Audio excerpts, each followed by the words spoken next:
নমস্কার বন্ধুরা, সোমার হেসেলে আপনাদেরকে স্বাগত। আজকে আমি আপনাদের সামনে নিয়ে চলে এসেছি ভেন্ডি আলুর চটপাটা একটি রেসিপি নিয়ে। এইভাবে ভেন্ডি আলুর রেসিপিটা তৈরি করলে গরম ভাত, রুটি, লুচি, পরোটা সব কিছুর সাথে খেতে কিন্তু দারুণ লাগে। আর রেসিপিটা তৈরি করা খুব সহজ, ঘরে থাকা সামান্য কয়েকটা উপকরণ দিয়েই কিন্তু ভেন্ডির এই রেসিপিটা তৈরি করা যায়।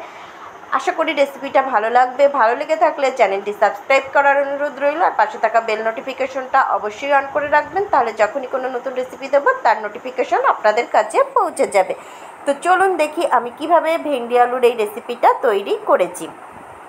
ভেন্ডি আলুর রেসিপিটা করতে আমাদের লাগবে ভেন্ডি। আমি এখানে ভেন্ডির দুদিকটা কেটে নিয়ে ভালো করে ধুয়ে ভেন্ডিগুলোকে দু টুকরো করে কেটে রেখে দিয়েছি। আর দুটো মাঝারি সাইজের আলুকেও ভেন্ডির মতো লম্বা টুকরো করে কেটে নিয়েছি। আর একটা মাঝারি সাইজের পেঁয়াজকে কুচি করে নিয়েছি। আর কয়েকটা কাঁচা লঙ্কাকে চিড়ে রেখে দিয়েছি। এই দিয়ে আমি ভেন্ডি আলুর রেসিপিটা করবো। আর যা যা লাগবে সেগুলো আমি রেসিপি তৈরির সময় আপনাদেরকে দেখিয়ে দেবো।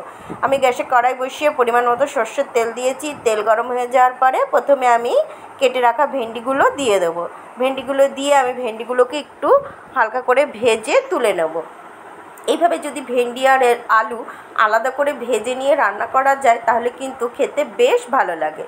দেখুন আমি ভেন্ডিগুলোকে ভেজে নিচ্ছি। গ্যাসের আঁচটাকে লো টু মিডিয়ামে রেখে আমাদের ভেন্ডিগুলোকে ভেজে নিতে হবে। আর ভেন্ডি ভাজার সময় আমি একটু সামান্য নুন দিয়ে দিলাম। নুন দিয়ে আমি ভেন্ডিগুলোকে লাল লাল করে ভেজে তুলে নেব। আর আমার চ্যানেলে কিন্তু ভেন্ডির নানা রেসিপি দেওয়া আছে, সেগুলো আমি ডেসক্রিপশন বক্সে লিঙ্ক দিয়ে দেবো, প্লিজ আপনারা দেখে নেবেন। দেখুন আমার ভেন্ডি ভাজা হয়ে গেছে। এবার আমি ভেন্ডিগুলোকে কড়াই থেকে তুলে নেব। ভেন্ডি ভাজতে কিন্তু বেশি সময় লাগে না, খুব তাড়াতাড়ি কিন্তু ভেন্ডি ভাজা হয়ে যায়। দেখুন এইভাবে ভেন্ডিগুলোকে আমি ভেজে নিয়েছি। এবার আমি ভেন্ডিগুলোকে তুলে নিচ্ছি। কড়াইয়ে আমি আবার আরেকটু সর্ষের তেল দিয়েছি। তেল গরম হয়ে যাওয়ার পরে এবার আমি আলুগুলো দিয়ে দেবো। আলুগুলোকেও আমি লাল লাল করে ভেজে তুলে নেব।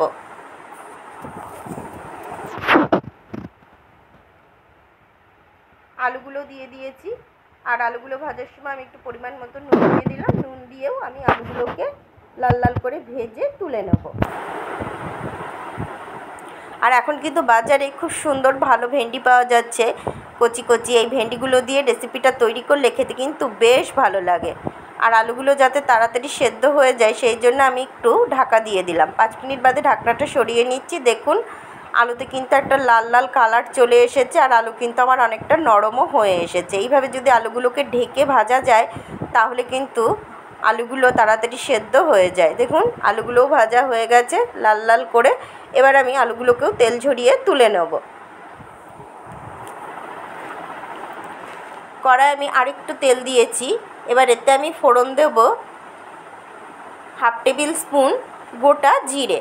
জিরে থেকে যখন একটা সুগন্ধ বেরিয়ে আসবে তখন আমি কুচিয়ে রাখা পেঁয়াজটা দিয়ে দেবো। একটা মাঝারি সাইজের পেঁয়াজকে আমি কুচি করে রেখেছিলাম, সেই পেঁয়াজ কুচিটা আমি দিয়ে দিচ্ছি। পেঁয়াজ কুচিটাকে জিরের সাথে একটু হালকা ব্রাউন করে ভেজে নেব। গরম গরম ভাত, রুটি সব কিছুর সাথে খেতেই কিন্তু ভেন্ডির এই রেসিপিটা দারুণ লাগে। দেখুন পেঁয়াজটা লাল করে ভাজা হয়ে গেছে। এবার আমি দেব 1 টেবিল স্পুন রসুন বাটা। আর দেব 1 টেবিল স্পুন পেঁয়াজ বাটা। পেঁয়াজ বাটা আর রসুন বাটাটাকেও আমি একটু ভালো করে ভেজে নেব। পেঁয়াজ রসুনের কাঁচা গন্ধ যখন চলে যাবে তখন আমি দেব, পেঁয়াজ রসুনটা হালকা করে ভাজা হয়ে গেছে, তেল উপরে উঠে এসেছে। এবার আমি একটা মিডিয়াম সাইজের টমেটোকে পেস্ট করে রেখেছিলাম, সেই টমেটো পেস্টটাও আমি দিয়ে দিচ্ছি। আপনারা ইচ্ছা করলে টমেটো কুচিও দিতে পারেন। টমেটো পেস্টটাকেও আমি পেঁয়াজ রসুনের সাথে ভালো করে ভেজে নেব। টমেটোর কাঁচা গন্ধ যাওয়া পর্যন্ত আমি টমেটোটাকে একটু ভালো করে ভেজে নেব।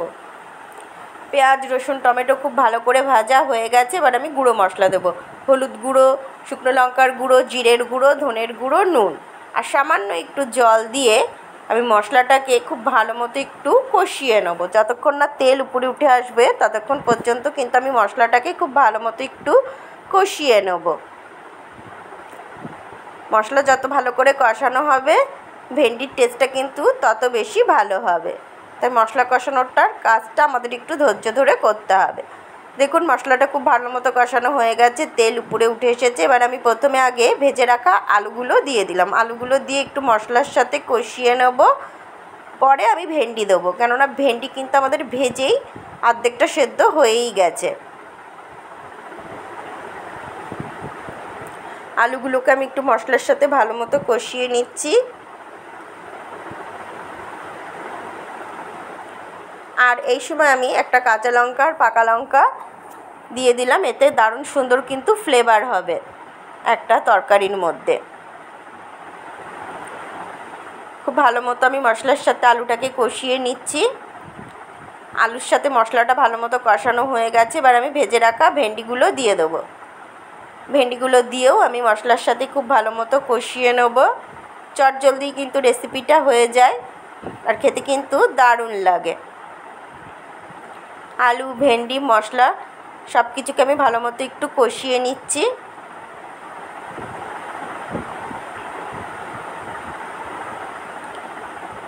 খুব ভালো মতো কষানো হয়ে গেছে। এবার আমি পরিমাণ মতো একটু চিনি দিয়ে দিলাম, তাহলে টেস্টটা একটু ভালো হবে। কয়েক দানা চিনি দিলে টেস্টটা বেশ ভালো হয়। চিনি দিয়েও একটু কষিয়ে নিলাম। খুব ভালো মতো কষানো হয়ে গেছে। এবার আমি পরিমাণ মতো জল দেব। যে যতটুকু গ্রেভি খাবেন সেই অনুযায়ী কিন্তু জলটা দেবেন। রেসিপিটা একটু মাখো মাখোই হয়, বেশি ঝোল ঝোল কিন্তু হয় না। আমি প্রায় 1 কাপের মতো জল দিয়ে দিলাম। দিয়ে খুব ভালোভাবে ভেন্ডি আর আলুর সাথে মিশিয়ে দিলাম। দিয়ে গ্যাসের আঁচটাকে লো টু মিডিয়ামে রেখে কড়াইটাকে ঢেকে রাখবো মিনিট 5 মতো।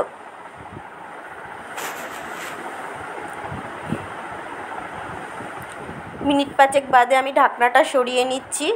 দেখুন ভেন্ডি আলু কিন্তু আমার তৈরিই হয়ে গেছে। ভেন্ডি আলু দুটোই কিন্তু দারুণভাবে সেদ্ধ হয়ে গেছে। এবার আমি দিয়ে দিলাম 1/2 টেবিল স্পুন শাহি গরম মশলার গুঁড়ো। গরম মশলার গুঁড়োটা দিয়ে আমি খুব ভালোভাবে একটুখানি ভেন্ডি আলুর সাথে মিশিয়ে দিলাম। ব্যাস, আমার ভেন্ডি আলুর রেসিপিটা কিন্তু তৈরিই হয়ে গেল। এবার এটাকে আমি গরম গরম ভাত, রুটি সব কিছুর সাথেই কিন্তু সার্ভ করা যেতে পারে। এবার আমি কড়াইটা ঢেকে দেবো, তারপরে গ্যাসটা বন্ধ করে দেবো। আর মিনিট 5 মতো স্ট্যান্ডিং টাইমে রাখার পরেই ভেন্ডি আলুটা সার্ভ করে দেবো। দেখুন আমি ভেন্ডি আলু সার্ভ করে দিয়েছি। আশা করি আমার এই রেসিপিটা আপনাদের ভালো লেগেছে। ভালো লেগে থাকলে রেসিপিটি প্রচুর শেয়ার করার অনুরোধ রইল। আর আমার চ্যানেলটি সাবস্ক্রাইব করে আমার সাথে থাকবেন। সবাই ভালো থাকবেন, সুস্থ থাকবেন, আনন্দে থাকবেন।